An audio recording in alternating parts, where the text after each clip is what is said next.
We are here. We're ready. What's up, everybody? I think I can hear audio check. Is this on? Let me know, by the way, if this audio is decent or not. I know it's been a long 2 weeks. I see Antonio. Too funny, man. Couldn't hang. Well, let's get everybody back on track. I guess it has been 2 weeks, I suppose. Makes sense. Yeah, 2 weeks ago, I went on a little family vacay. Checked out some. My niece was getting married, so just didn't make sense. And then last week, Monday, markets closed. So we don't usually stream when the markets are closed on Mondays. Spider, what's up, man? Miss you already, brother. But yeah, let's see if Sharky joins us today. He said he may or may not. Tonight, I'm going to meet with Evan, stock market news. Maybe we'll get a little stream going on from the Niners game tonight. Shalom, Meme, shalom. Glad to be missed. Happy to be missed. But hey, if you missed us on here, we were always on, I think, Tuesdays and or Thursdays with Amit on his YouTube channel. So you always check him out.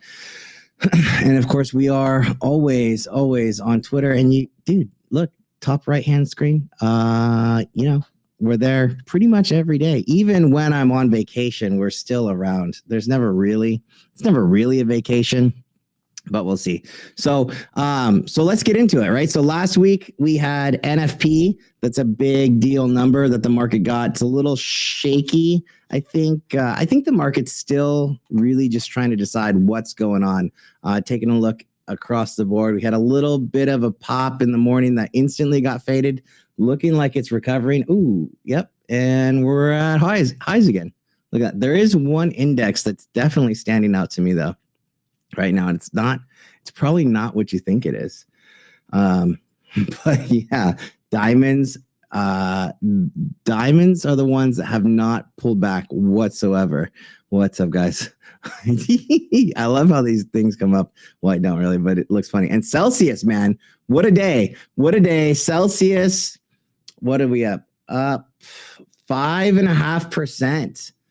Ooh, I love that. This one I've been buying the dip. And I like, even here, I think it would be fine. But anything under 35, I was happy to start reloading on my Celsius. I think that might be a little bit overdone. So it might be game time. And we had that Barron's article come out over the weekend. Oh, that's better. That's much better. I don't know. Oh, that's Twitter. Yeah. Yeah. So anyways, Celsius looking good today. Got a little pop from the Barron's article. See if it holds. Google, we're going to get through some of this news. Google, just like, what a cluster. That thing is below Friday's lows. Below, I believe, way below August 5th lows. Imagine if you knew that Google was not going to continue up when it was at the highs. Oh, wait a second.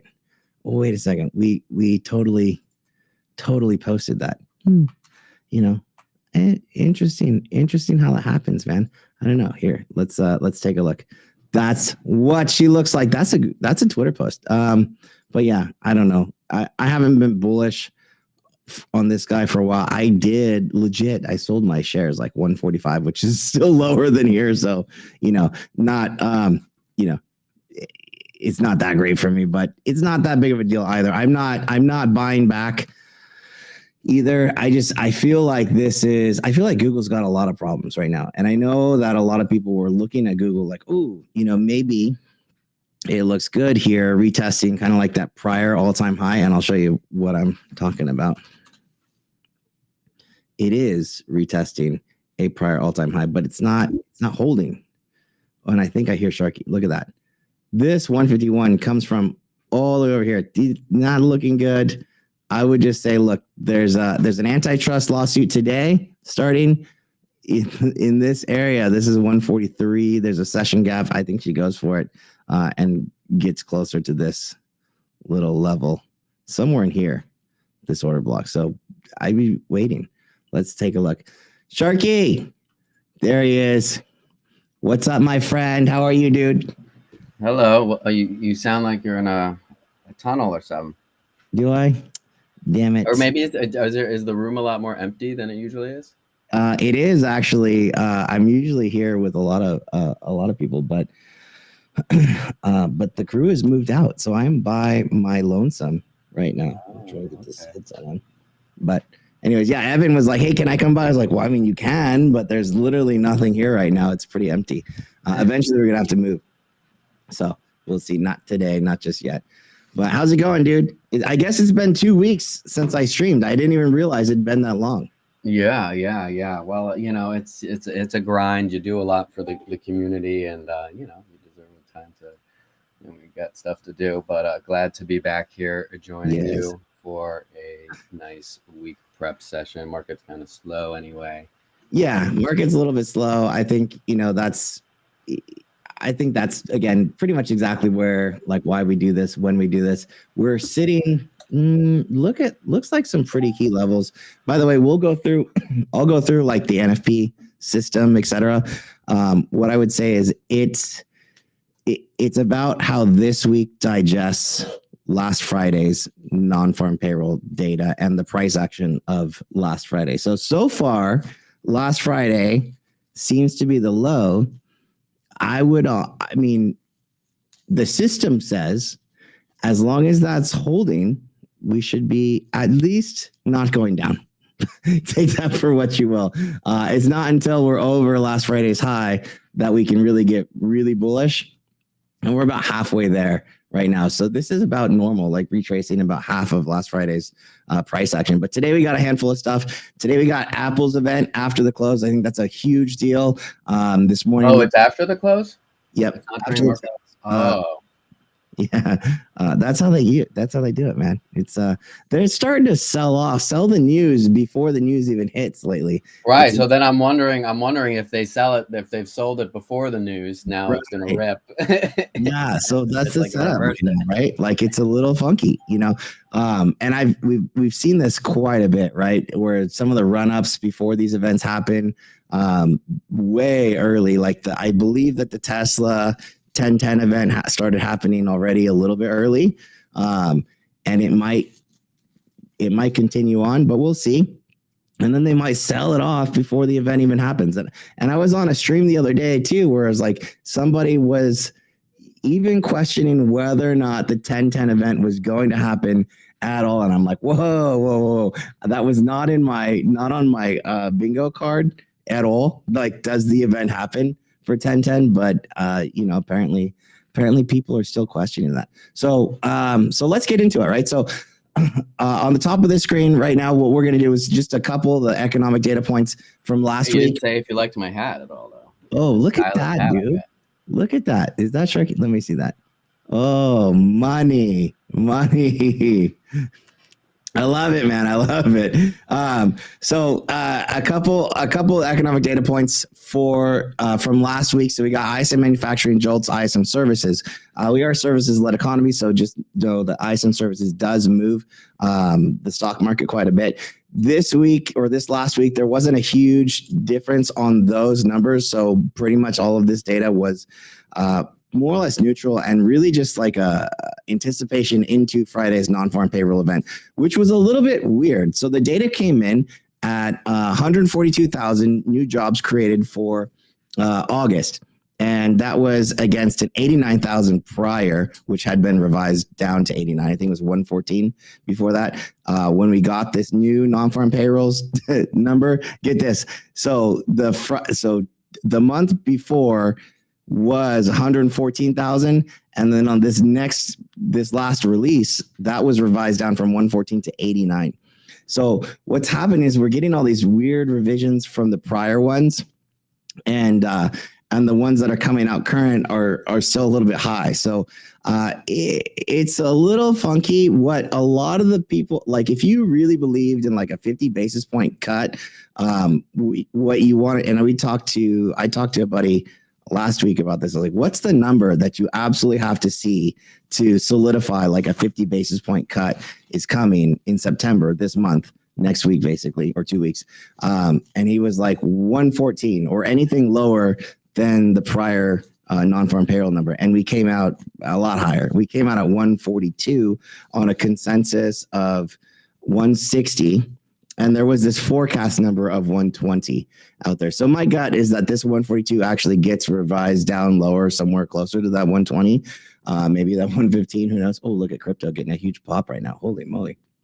And then the revisions they've been doing have been lower every time, and it's yeah. So there's not a single non-farm payroll that's getting revised anything other than lower. That's true. I think 50 would be really aggressive. I don't think so. It's weird, right? There's two schools of thought, right? One school of thought is that for the Fed to cut 50 basis points, you have to believe that something is seriously wrong with the economy. And I more or less lean in that direction. And the other one is that the Fed needs to be ahead of what's going on, right? And what's going on is that there's a constrictive rate and a neutral rate. But anyways, a neutral rate is where the yield is actually equal to inflation. So if the 10 or if the 2-year yield, it's usually the 2-year, if we're at a 2.5-3% inflation annual number, then the 2-year yields on the bond should be about 3%, right? Equal to, and that's non-restrictive. Right now we're sitting about 5.5%.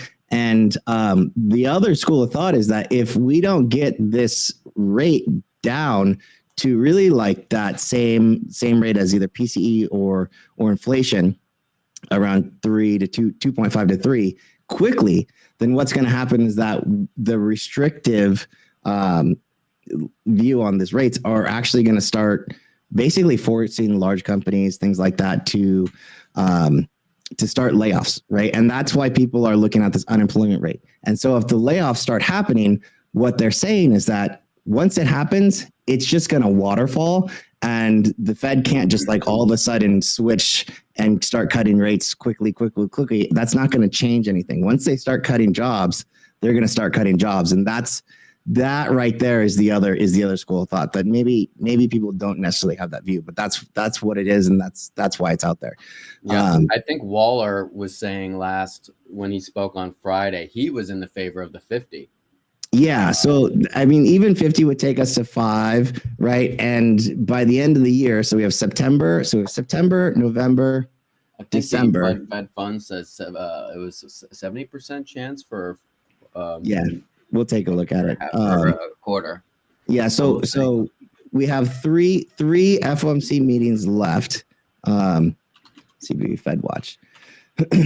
And to get to, I think what they're forecasting right now is like, we're going to be down in the 4s by next year. To get there though, I mean, wow, you got to be it's pretty aggressive. So let me pull this up. This is where it is.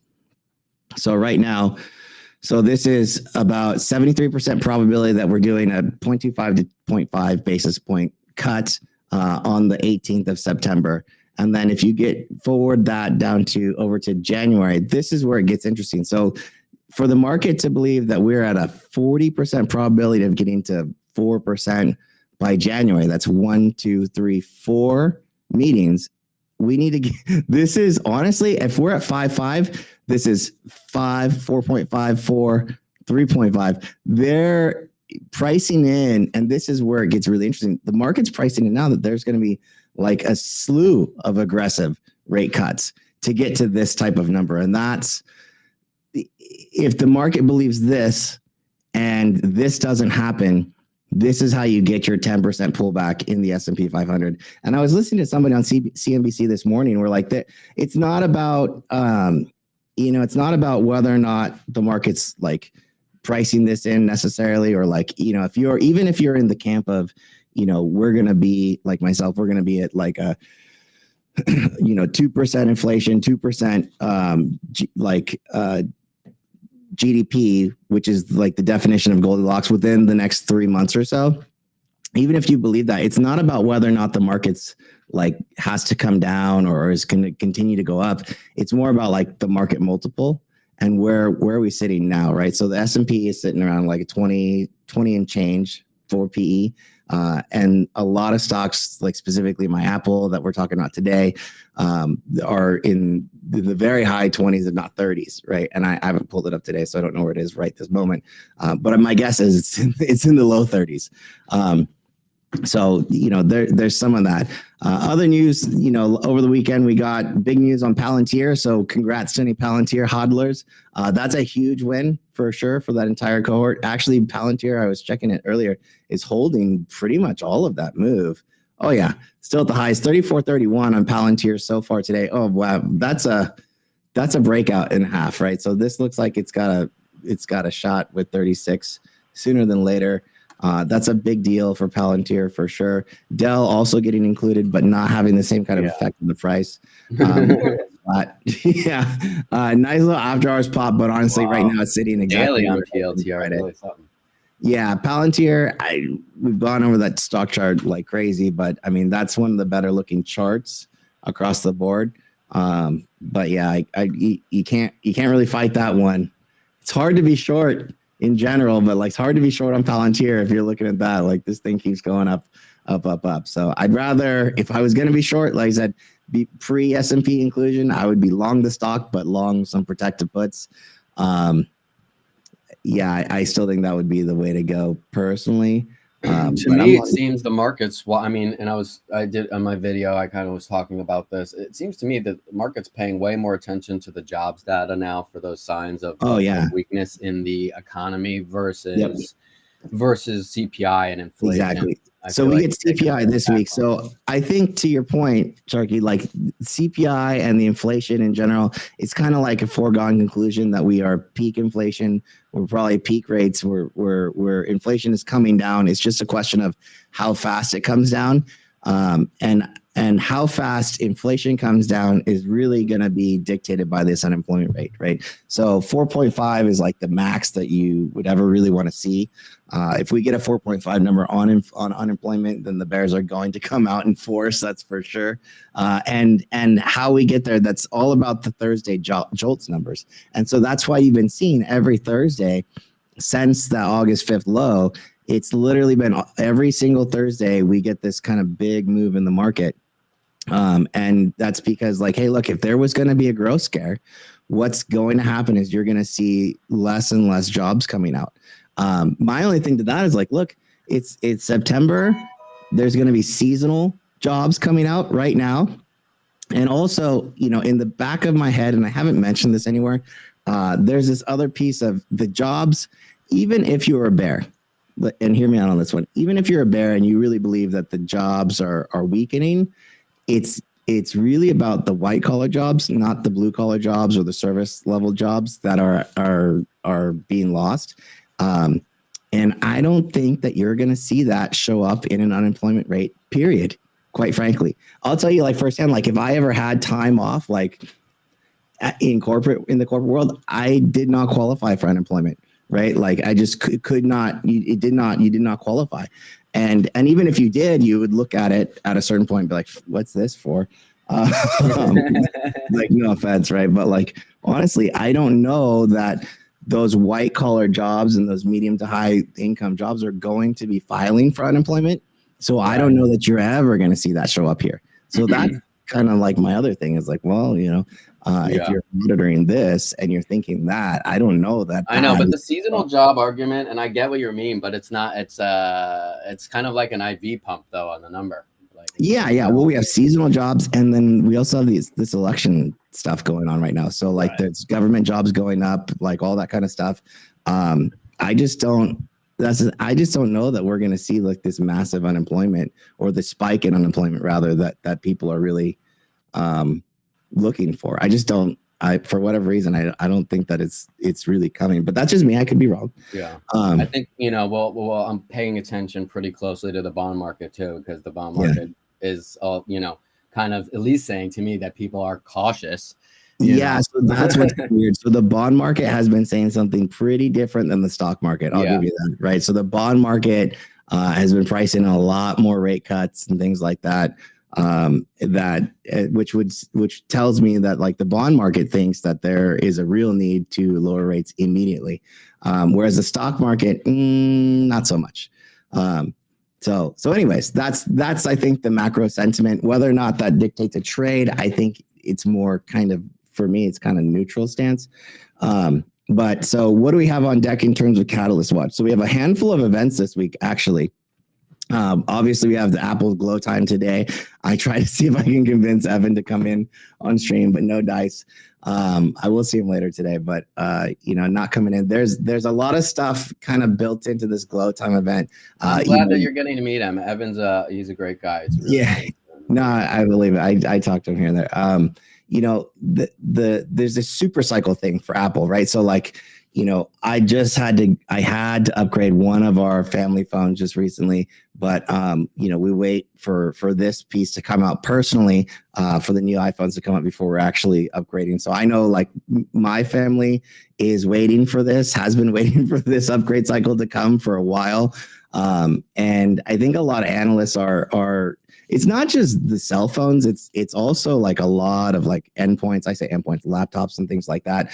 But I was trying to pull up what that growth looks like. And I think it's the closest thing I got is iPhone growth going from down 2% over the last year to up 2% in calendar year 24 and up 5% in calendar year 25, 7% and in 2026, right? So that, the argument to be a bear on Apple, and if you're looking at Apple stock now and you're like, hey, 30 PE for a no growth company, you're looking at it, you're looking at it in the past tense, right? And the market is a forward-looking vehicle. So I think why Apple has been at least resilient as it has is because the market is forward-looking, and we are looking at a company has pretty easy comps, historically speaking.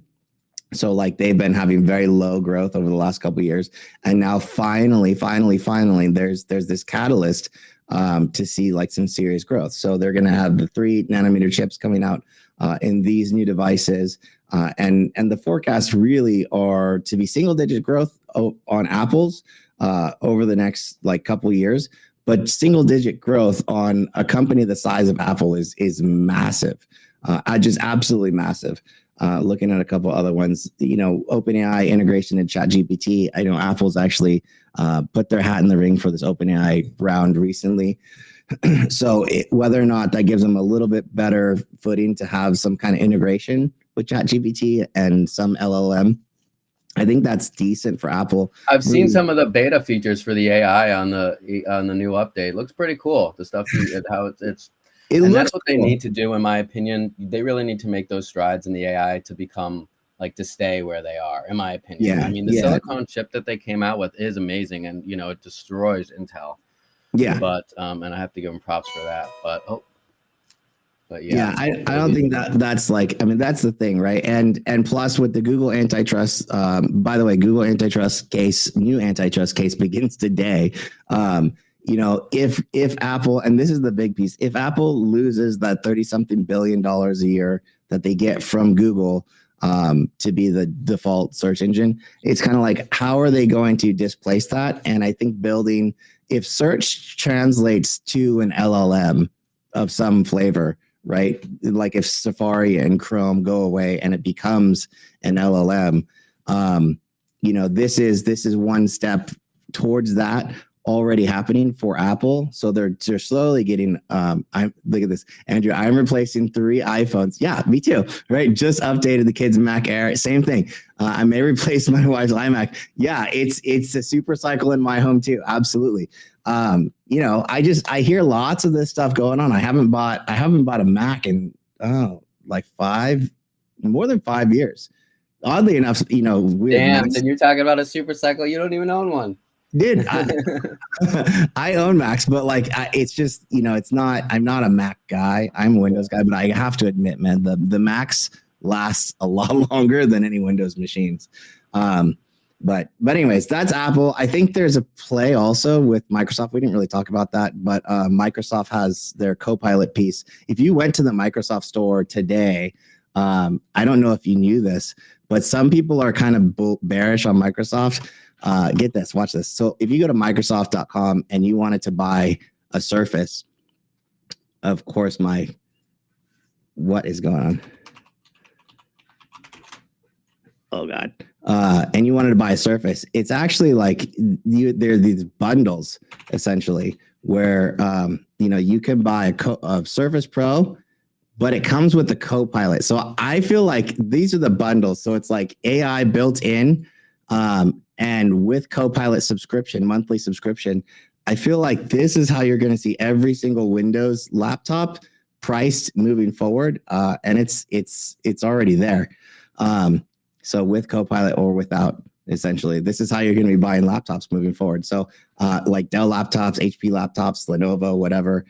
It's kind of a little bit of interesting thing so far. I think people are focused on Microsoft Enterprise Copilot, which is probably overstated, to be fair, but the retail piece I think is going to be interesting.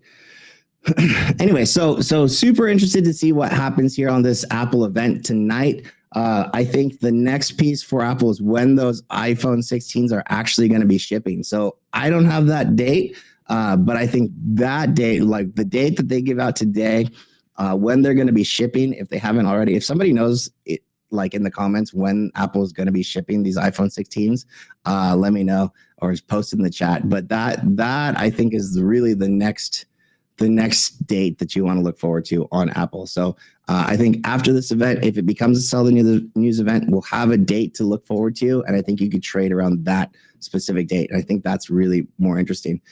Spiders, what's up, Sharky? Yeah, 10 a.m. Yeah, 10 a.m. Eastern, right? So I'm Pacific, so 10 a.m. I believe it's 10 a.m. Eastern. So what is this? DK asking, is it time to jump on TLT? No, I don't think so. TLT, I think is like, I think is right here. That's a long bond, basically. I mean, you jump on it. Okay, I don't think it's going down. But I don't think it's ripping to the upside either. That has to be something that you're like major long-term on. Anyways, tomorrow, Sharky, did you know there's a Microsoft conference? So tomorrow, there's a Microsoft cybersecurity conference starting tomorrow. CrowdStrike is supposed to have a meeting with them on how they're going to integrate or reapproach this integration with the Windows operating system. So that could be a catalyst both for Microsoft and likely CrowdStrike. So we want to keep that one on watch for tomorrow. Definitely going to be interesting. We have some U.S. Treasury buyback announcements tomorrow as well. And then Tuesday through Thursday, there's a big Goldman Sachs conference called Communicopia and Technology. So there's a bunch of people really like, where I found all this stuff. If you go to Evans stock market news, he posts like the coolest thing every week. And I think we're gonna cover this, but yeah, it's where is it? Sharky's laugh is hilarious. Here. So this is Wednesday. So Tuesday all day. It is Goldman Sachs, right? Etsy, Robinhood. Oh, Robinhood 10/18, I think, is their big event. And they've released numbers. Oh, Robinhood should release numbers this week, right? On the 15th of September. So Robinhood's, let me get my calendar out. Over the weekend. So Robinhood should release August data for their users over the weekend. And then right after that, they're going to have the Legend something event where they actually release at least overview of their new trading platform. Super interested in that one too. But that's not for a little bit. Lyft, Instacart, Robinhood, Microsoft on Thursday or Tuesday, and then Wednesday. NVIDIA is Wednesday at the Goldman Sachs conference. Salesforce, and then Thursday I think is the last day. Yeah, so it's not Warner Brothers, ChargePoint. So Wednesday, NVIDIA and CRM at the Goldman Sachs conference. I think those are notable. But anyways, that's more or less that. And then Friday we have a Roblox developers conference. So I know Roblox is a chart that's been on a lot of people's radars lately. I don't know if you've seen that at all, but pretty interesting one. And I didn't even put Celsius here, but Celsius got this big Barron's article over the weekend, giving the stock a little bit of lift. I like this. I'm with it. I'm buying the Celsius. Oh, are you, Evan? That event, I would go to that event. Fly me out there. I will do that. Oh, Evan, Justin says it's 10 a.m. Pacific for this Apple event. So that's interesting. So Apple, what is it called? Glow Time event. Is it 10 a.m. Pacific? If it is, that's like any minute. That's in 30 minutes. Glow Time event. I have it as, 1 p.m. Eastern, 10 a.m. Pacific. You're right. That's my bad. Glow Time event. So we'll get out of here before this Glow Time event starts. Here, I'll put the link for it live here. If you don't have it, that is the live link. It is in 30 minutes. You guys are right. So good call on that. Let's get through this. All right. So the rest of the economic data points this week, really just some small stuff today, just consumer credit. Tomorrow, Redbook, nothing burger. The biggest thing for the week is going to be that CPI, and that's going to hit on Thursday. Or Wednesday. So Wednesday we get CPI. To Sharky's point, it might not be that big of a deal because I think everybody knows that inflation is coming down. It's just a question of how fast it's coming down. And really the forward-looking piece of that is in the jobless claims and PPI. So PPI is Thursday, followed and jobless claims. So that might be, so CPI is the market's favorite inflation indicator. Thursday, we get the forward numbers. So that might be a little bit more telling. It might be a little bit bigger price action. Who knows? And then Friday's kind of nothing burger with consumer sentiment. So we'll see. Wednesday is the big pivot day, though. That's for sure. And there might be a follow through on Thursday. I just have this here. This is quick seasonality calendar for the fourth year in the presidential election cycle. We are right here. Looks like September got a little bit of a dip, and then it usually gets bought up, by the way.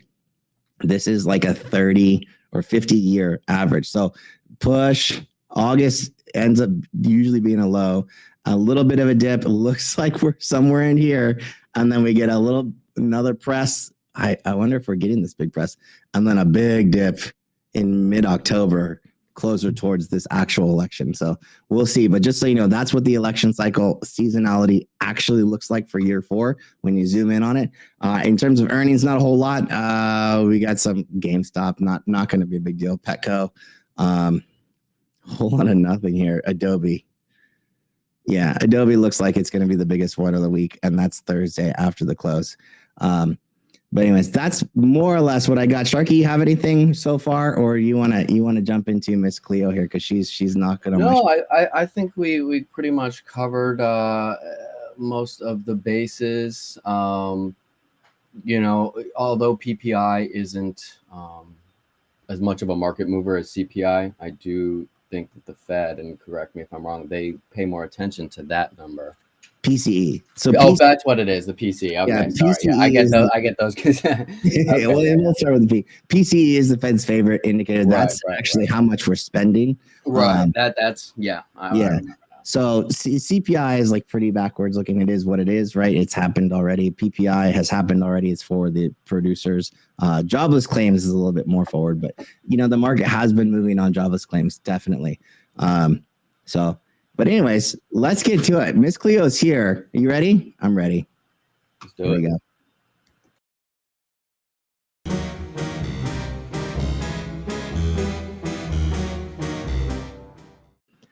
Alrighty, friends. This is the tarot reading for the week. I don't know if you've seen this at all. So we're just talking about Wednesday and Thursday. Thursday, I know this card. Thursday is the card with the heart and all the swords through it. So we'll see, man. I mean, Miss Cleo's looks like she's calling for Thursday blood right out of the gate. So anyway, so this looks like Pentacle Man, 4 pentacles, 4 swords, a moon. Do we have any full moons? A Knight of Swords, 3 of Swords, and then the Chariot. I think we just had a new moon. We just had a new moon. So a lot of, what do you call this? Arcana. 1, 2, 3. So that looks kind of choppy to me, but anyways, let's see what she says. All right, so the theme card is the Four of Pentacles. I'm going to zoom into this. Last week we drew the Tower. That card's energy dominated the entire week. All rallies were sold. True, I believe. We bled everywhere. Was it that bad? I mean, yeah, actually, it was pretty bad, especially non-farm payroll day. With nary a green candle to be found. This week we drew a card that's much less energy, but with much higher chance of closing in the green. So probably retracing last week. This card is always green, as the daily card is given 4 or 5 days when serving as a theme card. All of this serves as a good boon for the bulls. It can suggest the stinginess after a big move that prevents someone from changing their position and following the market instead of getting stuck without an exit. This is all speculation for now, so let's see what the daily cards say. Monday is today. Low energy card. Full moon. Apparently, the full moon is the day before FOMC, or it's on. Oh, FOMC, interesting. Are full moons buys or sells? I don't remember. There's new moons. We need Emp for that one. Emp would know. New moons. This is. Oh wait. Yeah, the real alpha. Emp says the full moon night before FOMC. Yeah, interesting. So Monday low energy. I don't know if it's low energy. It's a bit of a choppy Monday so far. Pop, drop, reclaim, and we are at the highs, more or less. So a problem with that, it usually makes us vulnerable to the downside. Not so much yet. Good news is this card rarely trends down. Didn't trend anywhere. Rarely trends. In general, finishes about 0.5% from the open. That's about where we are. That is about where we are. So far, she's doing good. Not chase rallies or buy dips. Just wait it out. Tuesday is the moon. When drawn amid a major rally, this card can reveal the illusion, like the tower. Like the tower or the sun. So the tower and the sun, those are like, you've gone too far, too fast. So she's saying like gap up maybe tomorrow to sell off, resulting in a reversal and retracement. However, when appearing during a bearish trend, it can shift the energy and send us out on a All right. The moon card. This is called the moon card. The moon card is a trend card. All right, boys and girls, she's calling for a trend day tomorrow. Wow. Chase the momentum. Look, she literally said chase the momentum and not the reversion. All right. Close the day once the day has started. A gap up or down could offer clues of what this card will bring for the rest of the day. So, yeah. So forget about whatever direction we gap. Just play the daily trend. That's what she's saying. Wednesday is the Knight of Swords. Always acts in haste, charging into battle with little thought of consequence. This usually results in a strong surge early, usually higher, that gets reversed around lunch. This makes sense, right? Starts printing red candles. In fact, this is actual CPI. In fact, it often closes red for the day. The usual play on this card is to sell rallies from midday beyond. So she's saying choppy to dippy today, gap and go in whatever direction tomorrow. Continuation so I think she's saying that we gap and go up tomorrow, and then completion of that Wednesday morning, sell it off midday, and it doesn't usually bounce again. Also, often closes and reverse it midday. So let's see what Thursday. Thursday, 3 swords stabbed through the heart. That's right, 3 swords stabbed to the heart. It's not the greatest visual for inspiring confidence. Fortunately, it's not as bad as it seems. Okay. It usually sets a heartbreak rather than generates it. It often, okay, so it's not a continuation Thursday, whatever it is. Followed by mean reversion from the following day, maybe a little bit of pullback. The play here is to follow yesterday's move, then close out those positions before the dates. And okay, so she's kind of saying it's gap continuation into Thursday from whatever reversal Wednesday is, and then close. This card is a heartbreaker. Prepare to see both sides get chopped in short time frames and then flatten out, and then you're done for the week, basically. Friday, Chariot. As expected, we get mean reversion card that carries a ton of energy. There's enough chance we move in the opposite direction of Thursday's dominant energy, which was sideways, and we will likely see big moves up and down in the process. still trend in singular direction though. So she's calling for Friday trend day. Play momentum, bigger time frames, try to ignore the short. She's making big calls. 2 trend days she's calling She for. is making pretty Holy big calls. moly. It's wild. Sometimes she calls this trend and it's like trend to the side.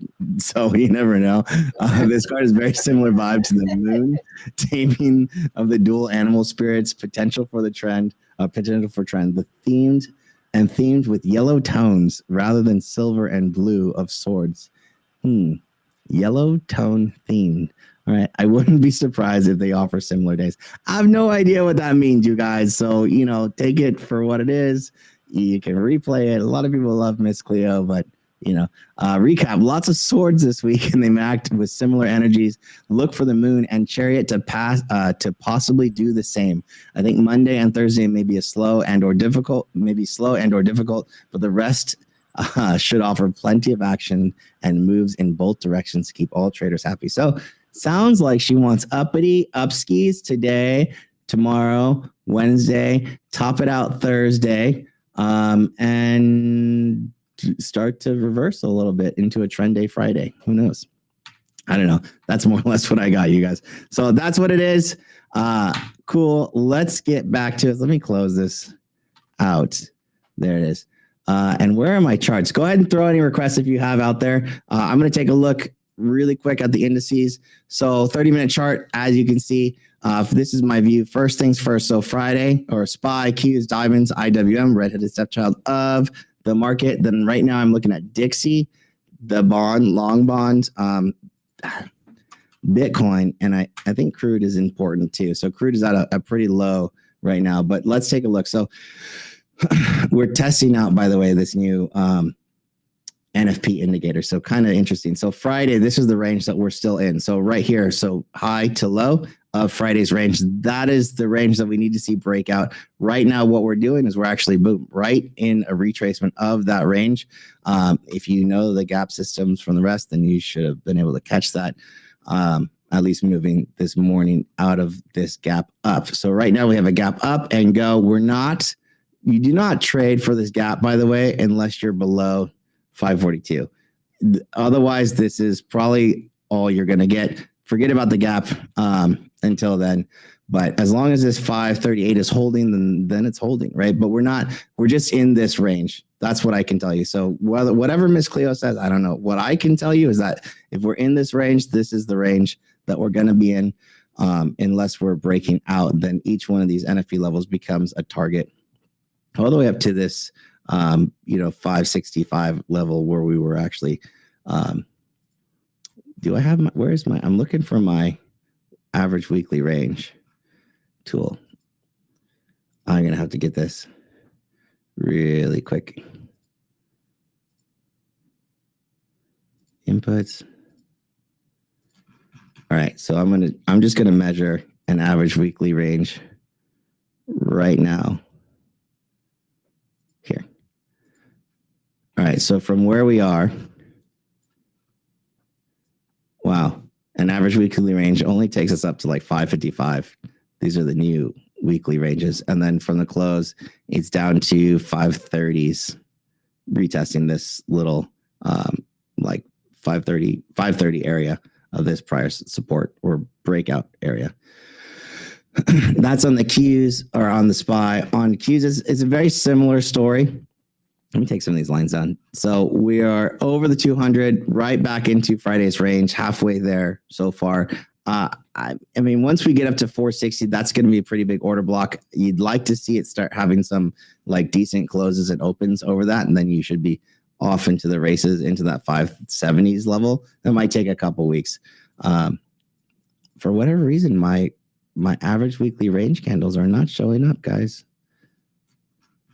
What a bummer. I don't want to measure this again. But my refresh. And I don't know what's going on. Weeks.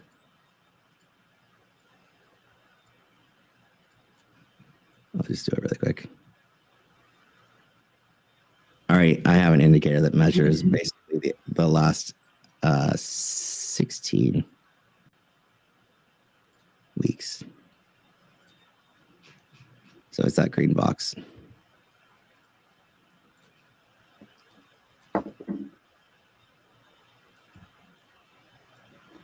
This looks small. Like this average weekly range has got to be. This feels small, but it's saying about 470 to the upside. To the downside is going to be in that 435s. There's a lot of defense here in this 430s area for Qs. So I mean, if you do get another dip buy here, that's going to be like I'd probably go for it. But yeah, it'd be up and to fill this fair value on an average weekly range around 472 and change if we do get there on the Qs. That's within range. Diamonds, though, here's when we look at this morning's price action, and that's what's interesting. So IWM got a little bit of a pullback. I'm just going to drop this time frame down a little slightly. So look at this is the SPY pullback. This is the Qs pullback. That's the biggest. This is IWM pullback. And then the smallest pullback showing the most relative strength is in the diamonds to me. So interesting, holding over its 20-day simple moving average and 50-day. This is the best, firmest trend, quite frankly, that I have. I'm going to turn this NFP levels off. Oh, that's I got double levels. Oh, that is not.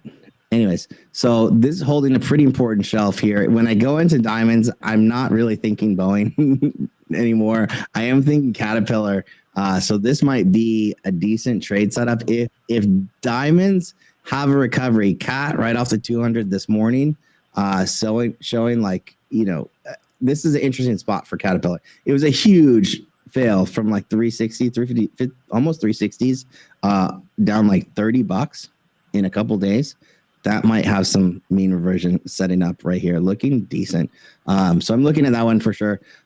But overall, I think it's interesting to me to see diamonds being the strongest trend across the board. Bitcoin, if it was going to fail, it's right in this fair value that I was looking at, right? So I don't know that Bitcoin is out of the weeds just yet.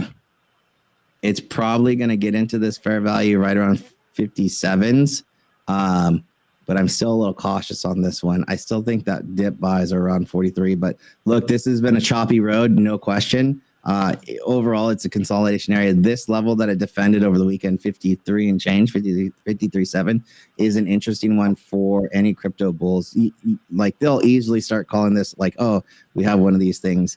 And then if it does get over this 56.5-ish area, then we could actually have a pretty decent rally for crypto in the midterm.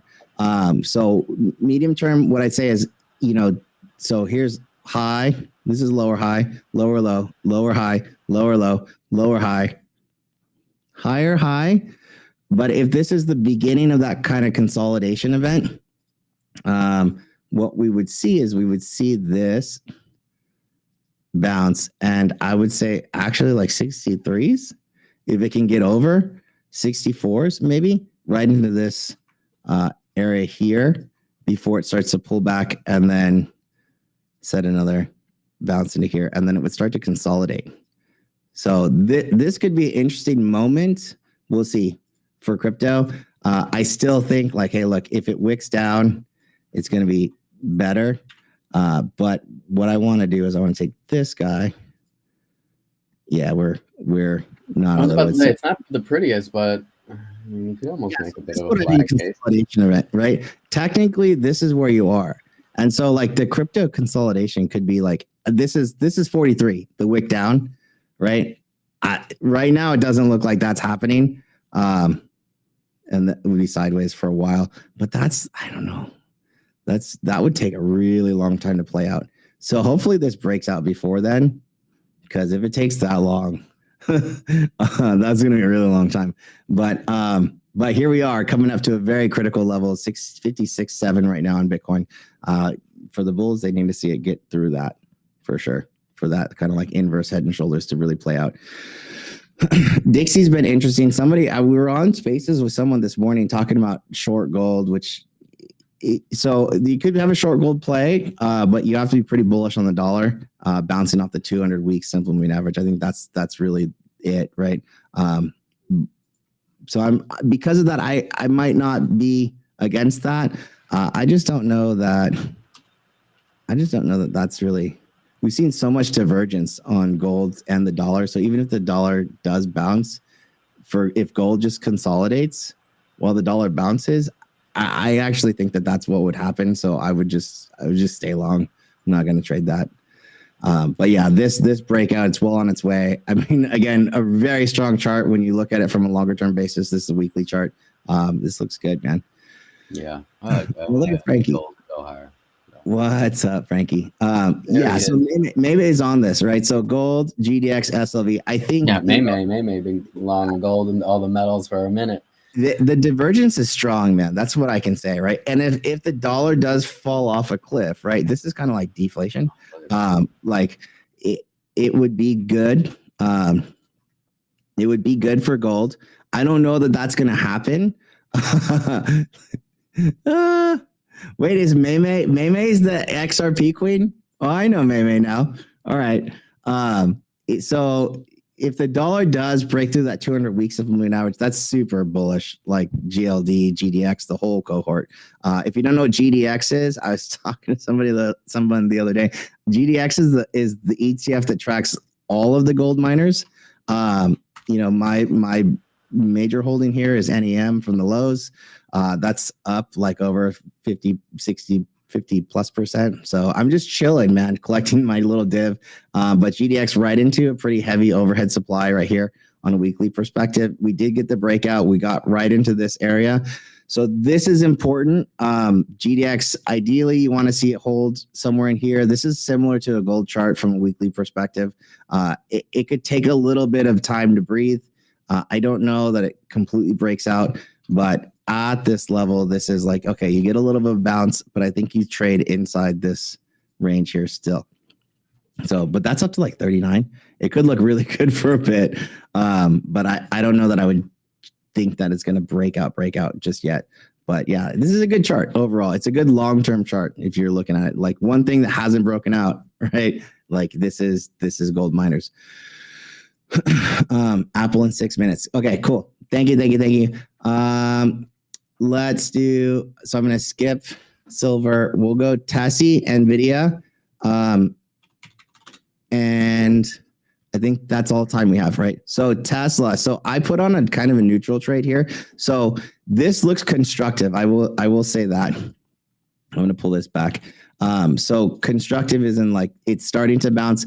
This is a very near term chart. Let me pull this into a daily. So the daily chart here, this is the most recent downtrend, kind of popped right off of it. Yes, or Friday, and big outside day, kind of outside day. I would expect inside candles for a little bit. I don't know that Tesla is a breakout move right now. We have earnings coming on the 16th. We have the 10/10 event.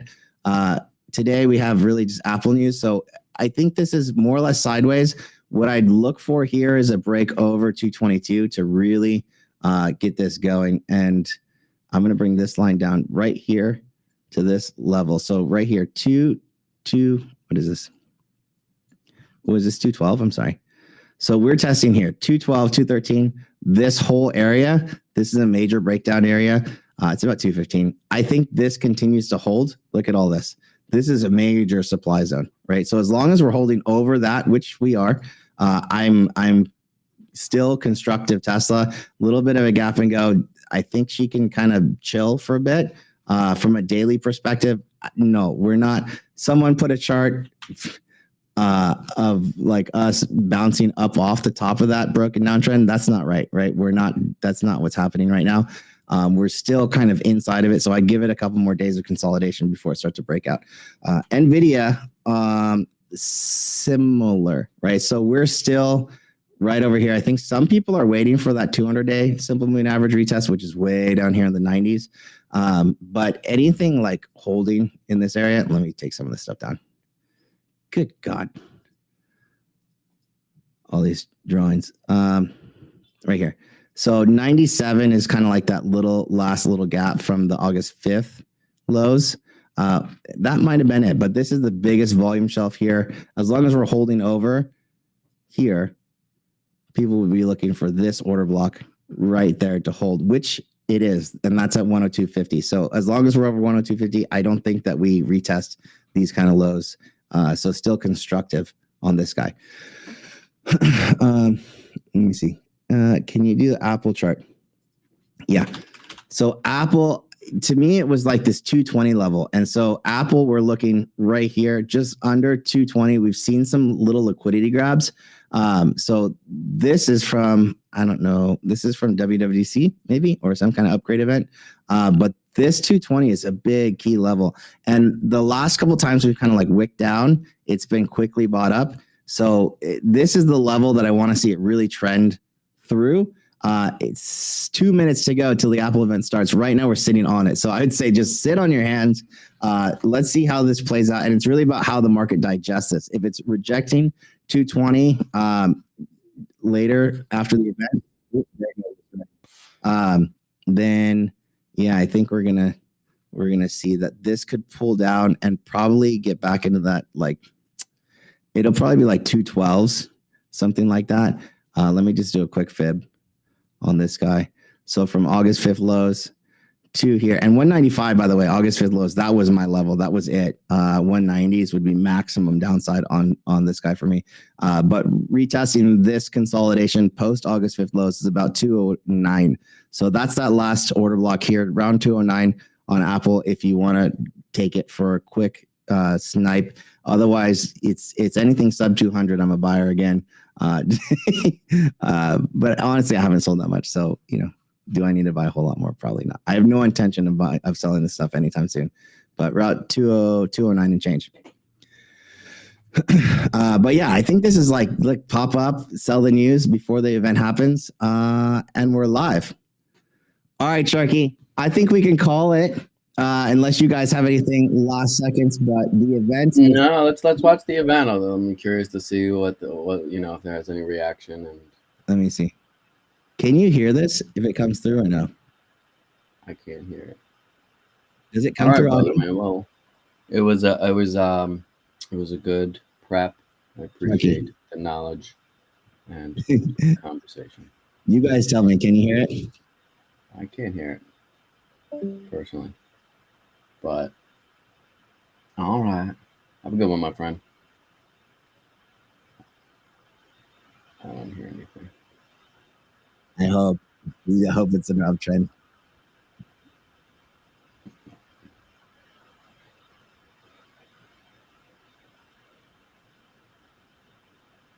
These intros are so long.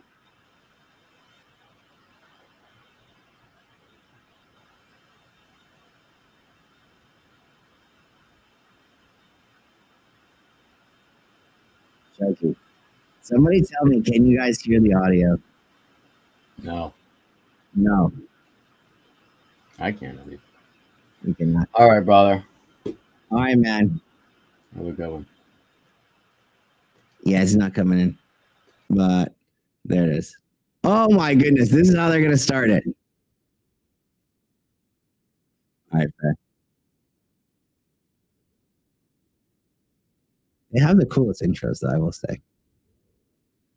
Yeah, I don't know how I can get the audio in.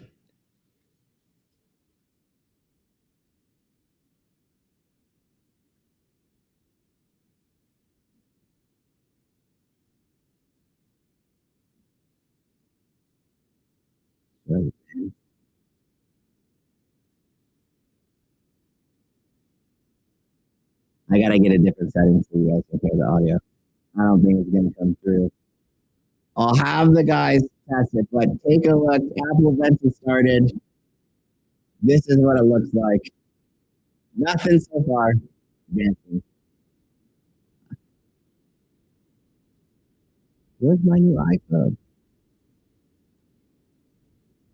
This is the new AI.